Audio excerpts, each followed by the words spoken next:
बिहार में चुनाव आयोग के सर्वे एसआईआर यानी स्पेशल इंटेंसिव रिवीजन पर बवाल जारी। देश की संसद में भी इस पर विरोध जारी है और बिहार विधानसभा में भी तकरार जारी। यानी सड़क से लेकर संसद तक बवाले जान बना हुआ है एसआईआर। हालांकि चुनाव आयोग ने एसआईआर फॉर्म जमा करने की समय सीमा 1 महीने तक बढ़ा दी। देश की संसद में नेता विपक्ष राहुल गांधी समेत तमाम विपक्ष के नेता तख्तियां लेकर विरोध प्रदर्शन कर रहे हैं। राहुल गांधी चुनाव आयोग पर बेहद तीखे हमले कर रहे हैं। अब राहुल गांधी के बयान पर बीजेपी सांसद निशिकांत दुबे ने राहुल के पिता पूर्व पीएम राजीव गांधी का जिक्र करते हुए उनसे सवाल पूछा है। वहीं चुनाव आयोग ने भी इस बीच अपना पक्ष रखा है। पहले हम आपको राहुल गांधी ने क्या कहा ये सुनवाते हैं। That is another issue which is as important. सिर्फ 52 लाख की बात नहीं है, सिर्फ बिहार की बात नहीं है। महाराष्ट्र में इन्होंने चीटिंग की। हमने सवाल पूछे इलेक्शन कमीशन से, वोटर लिस्ट दिखाइए। इन्होंने वोटर लिस्ट नहीं दिखाई। हमने कहा कि वीडियोग्राफी दिखा दीजिए, वीडियोग्राफी का कानून बदल दिया। 1 करोड़ नए वोटर्स आए थे महाराष्ट्र में और इलेक्शन चोरी किया। ठीक है, कर्नाटक में हमने रिसर्च की है थोड़ी। कर्नाटक में हमने भयंकर चोरी पकड़ी है। मैं ब्लैक एंड व्हाइट में आपको दिखाऊंगा, इलेक्शन कमीशन को दिखाऊंगा। ठीक है, ब्लैक एंड व्हाइट में कि कैसे चोरी की जाती है, कहां की जाती है। कर्नाटक में ब्लैक एंड व्हाइट में है हमारे हाथ में। ठीक है, ब्लैक एंड व्हाइट। ठीक है, और यही काम इनको पता लग गया है कि इनका जो गेम है हम समझ गए हैं। एक सेकंड। हाँ, लोकसभा चुनाव की बात है। हमने एक कंस्टिट्यूएंसी चुनी, वहां पे हमने डीप डाइव किया। क्योंकि प्रॉब्लम क्या है, ये वोटर लिस्ट देते हैं पेपर में, और पेपर की जब वोटर लिस्ट आती है उसको एनालाइज किया नहीं जा सकता। तो एक कंस्टिट्यूएंसी ने हमने पूरी की पूरी वोटर लिस्ट ली, उसको डिजिटल फॉर्मेट किया। 6 महीने लगे हमने, मगर हमने सारा का सारा मतलब इनका सिस्टम निकाल दिया है। ये कैसे करते हैं, कौन वोट करता है, कहां से वोट होता है, कैसे नए वोटर बनते हैं, पूरा का पूरा हमें मालूम है। चोरी का फॉर्मेट बदल दिया इन्होंने। नहीं, अब इनको समझ आ गई बात। ठीक है, और अब इन्होंने क्या किया है कि अब हम बिहार का पूरा सिस्टम नए तरीके से करेंगे। वोटर डिलीट करेंगे और नए तरीके से वोटर लिस्ट लाएंगे। हिंदुस्तान में इलेक्शन चोरी किए जा रहे हैं, ये रियलिटी है हिंदुस्तान की। राहुल गांधी के बयान पर बीजेपी सांसद निशिकांत दुबे ने राहुल को याद दिलाया कि जिस एसआईआर का वो विरोध कर रहे हैं, दरअसल वो उनके पिता राजीव गांधी के कार्यकाल में ही लागू हुआ था। देखिए, राहुल गांधी जी जो है ना, मुझे लगता है कि इस देश के इतिहास में पहली बार ऐसा हुआ है जब विपक्ष के नेता को इस देश से कोई मतलब ही नहीं है। कभी आपने उनको सीरियस पॉलिटिक्स करते हुए देखा है? 2 मिनट आते हैं, मीडिया में बोलते हैं और चले जाते हैं। कई एक ऐसे सेशन है जिसमें कि उनकी अटेंडेंस 0 है, और उसके बाद उनको अपेक्षा होती है कि पार्लियामेंट में वो जब खड़ा हों उनके लिए माइक खड़ा हो जाए। पार्लियामेंट में आपको पता है एथिक्स है, रूल 349 है।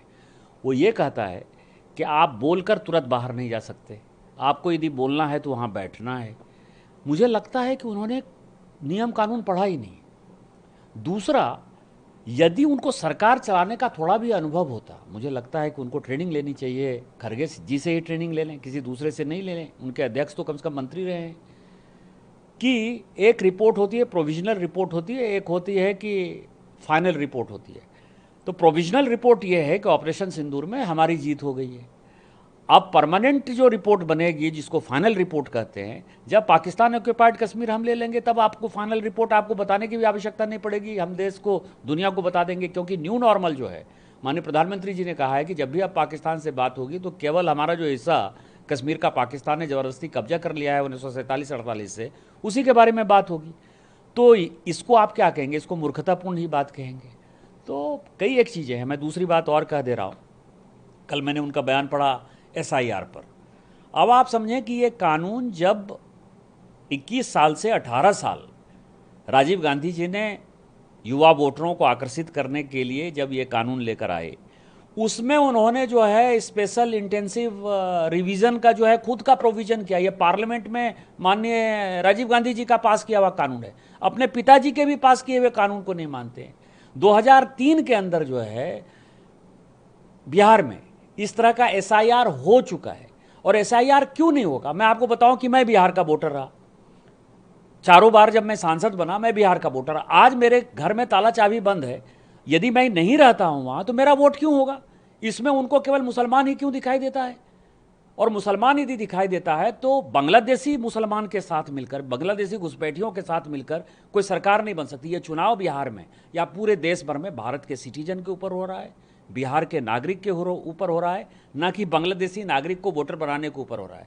बांग्लादेशी यदि घुसपैठिए यहाँ आए हैं और गलत तरीके से आए हैं, जैसे 70 साल का कोई आदमी 2010 में वोटर नहीं है, 15 में वोटर नहीं है, 20 में वोटर नहीं है, 24 के लोकसभा में वोटर नहीं है, और वो अचानक यदि 25 में वोटर होना चाहेगा तो कोई पूछेगा ना भाई कि तुम्हारी उम्र तो 70 साल है, 70 साल में तुम इतने वर्षों से वोटर क्यों नहीं हुए? तो इसका मतलब वो बांग्लादेशी घुसपैठिया है।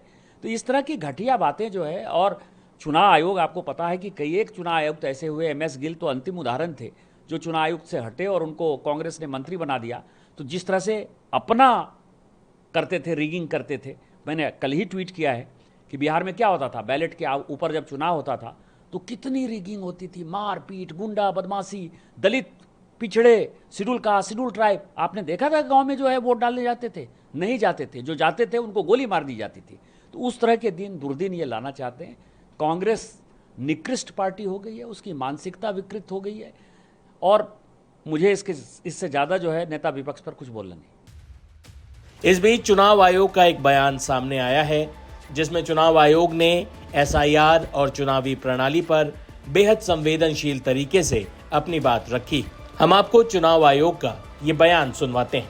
अपने प्यारे भारत का भविष्य, भारत का संविधान ही तो भारत के लोकतंत्र की जननी है। तो क्या इन बातों से डरकर चुनाव आयोग ऐसे लोगों के बहकावे में आकर मरे हुए मतदाताओं, स्थायी तौर से प्रवास कर गए मतदाताओं, 2 जगह वोट बनवा चुके मतदाताओं, फर्जी मतदाताओं या विदेशी मतदाताओं के नाम पर फर्जी वोट डालने के मार्ग को पहले बिहार में फिर पूरे देश में संविधान के विरुद्ध जाकर ऐसे लोगों का मार्ग प्रशस्त कर दे? क्या चुनाव आयोग द्वारा पारदर्शी प्रक्रिया द्वारा तैयार की जा रही शुद्ध मतदाता सूची निष्पक्ष चुनाव और एक सशक्त जनतंत्र के लिए नींव का पत्थर नहीं है? इन यक्ष प्रश्नों पर तो कभी न कभी हम सबको और भारत के सभी नागरिकों को मिलकर राजनीतिक विचारधाराओं से परे जाकर गहन चिंतन तो करना ही होगा। और आप सभी के लिए इस अत्यावश्यक चिंतन के लिए सबसे उपयुक्त समय का शायद अब भारत में आगमन हो चुका है।